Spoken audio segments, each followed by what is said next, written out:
Who do you think of when you think of the University of Kentucky? I would venture that most people think of Anthony Davis or Michael Kidd-Gilchrist. Others may even remember the team of 1996, the Untouchables, with Tony Delk and Jeff Shepard. Either way, we remember and support colleges and universities most often because of their college athletes. It seems like every year NCAA athletes are getting faster, stronger, and better at what they do.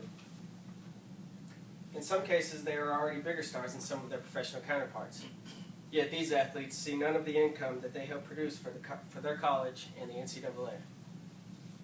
College athletes should be paid. They help with the recruitment of student and student athletes. They bring in a substantial amount of income for their college or university, and they devote endless amounts of time to assist their university in being successful. The handout I gave you highlights some of the key points I'm going to be discussing today on why college athletes should be paid. Universities and colleges across the nation rely on current and past athletes in their recruitment process. Why do high school athletes choose to go to a certain college or university? Many of the times it is because they have seen other athletes succeed in their particular sport. If you want to play college basketball, you may highly consider attending the University of Kentucky, North Carolina, or Duke University. Why? Because you've seen so many college athletes succeed there. The school doesn't make this possible. The athletes do. College athletes also bring in a substantial amount of income for their college or university. They produce this money not only in the ticket stubs that the fans buy to come and watch them, but also in TV contracts.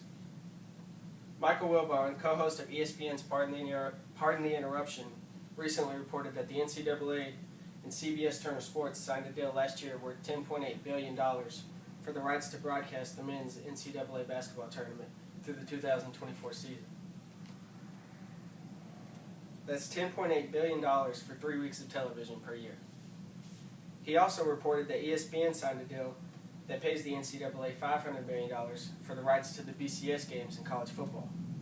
That is a total of $11.3 billion in TV contracts for just 2 of the many college sports.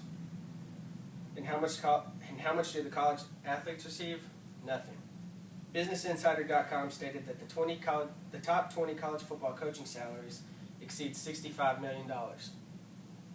How can colleges afford to pay coaches this much, but the college athletes receive nothing?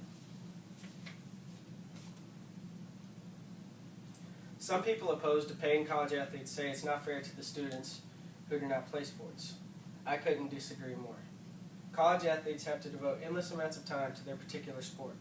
Steve Weiberg from USA Today reported that football players spend an average of 44 hours a week on their sport and 38 hours a week on their academics.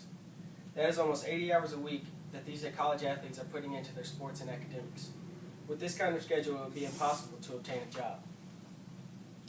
Others argue that these players receive full scholarships to their colleges or universities and that should be enough compensation. However, Joe Nacera from the New York Times reported some studies estimate that these full scholarships fall on average about $3,500 short of the total cost of attending college annually. Therefore, upon graduation, these college athletes have student loans to pay back because their tuition wasn't even covered. In conclusion, college athletes should be paid for their contributions to their universities. Many college athletes go to class during the day, study just like other students, and devote the remainder of their time to be successful on the court or on the field. Americans remember and support colleges and universities most often because of their college athletes. I'm not trying to say that college athletes should be paid millions of dollars for what they do. However, they should be paid. They help with the recruitment of students and student athletes. They bring in a substantial amount of income to their college or university, and they devote a significant amount of time to their sport to assist their university in being successful.